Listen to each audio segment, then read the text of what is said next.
Hi, நான் உங்கள் சர்வின் சோனா. என்னோட பேர் வந்து ரெக்ஸோனா. நிறைய பேர் வந்து கேட்டிருந்தீங்க, உங்கள் பேர் என்ன பேர் அப்படின்ட்டு. என்னோட ஃபுல் நேம் வந்து ரெக்ஸோனா. எனக்கு சொந்த ஊர் வந்து திருநெல்வேலி. நான் வந்து பிலிப்பீனு அப்படி இப்படி நிறைய பேர் கமெண்ட்ல வந்து கேட்குறீங்க. நான் பிலிப்பீன்ல இல்லை, நான் தமிழ் பொண்ணு தான். என்னோட சொந்த ஊர் திருநெல்வேலி. திருநெல்வேலி பக்கத்தில் வந்து காவல் கிணறு. ஆக்சுவலாக அந்த வள்ளியூர் சரௌண்டிங்கில் காவல் கிணறு அந்த சரௌண்டிங் தான் என்னோட ஊர். இது வந்து என்னோட ஒரிஜினல் யூடியூப் சேனல் மக்களே. ஸோ நான் துபாயில் இருக்கிறேன் அப்படின்னால துபாயில் என்ன ஒர்க் பண்ணிட்டுருக்கேன்னா, ஒரு ஹாஸ்பிட்டலில் நர்ஸாக இருக்கிறேன். கிட்டத்தட்ட 6 வருஷம் 7 வருஷம் கிட்ட துபாயில் தான் இருக்கேன். ஸோ அதனால துபாய் தமிழ்கள், துபாயில் நம்மளோட ரியாலிட்டியாக நம்ம லைஃப்பில் என்ன, காலையில் நம்ம என்ன பண்ணுறோம், ஸோ இதுதான் வந்து போடணும்னு கண்டென்ட்டாகவே நான் வந்து நினச்சிட்டு இருந்தேன். ஸோ அதுக்கான டைமிங் வந்து நமக்கு கிடைக்கிறதே கிடையாது. அது மட்டுமே இல்லாமல் இங்கே லைஃப் ஸ்டைலே வேறு.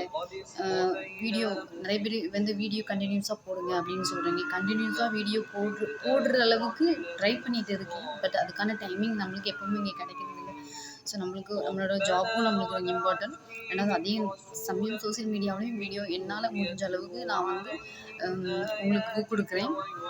ஸோ சேனலை வந்து சப்ஸ்கிரைப் பண்ணுங்கள். பக்கத்துலேயே பெல் பட்டன் இருக்கும். அந்த பெல் பட்டனையும் வந்துட்டு சேர்த்து இது பண்ணிடுங்க.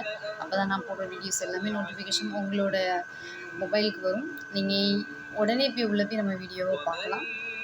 உங்களோட சப்போர்ட் எனக்கு கண்டிப்பாக வேணும். சரிங்களா? ஸோ நிறைய பேர் எனக்கு கொஸ்டின், நீங்கள் என்ன வேலை பார்க்குறீங்க, உங்கள் ஊர் என்ன, அப்படி இப்படின்னு நிறைய கேட்டிருந்தீங்க.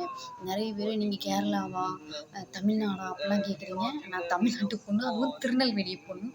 ஸோ ப்ளீஸ் எனக்கு சப்போர்ட் பண்ணுங்கள். ஓகேவா?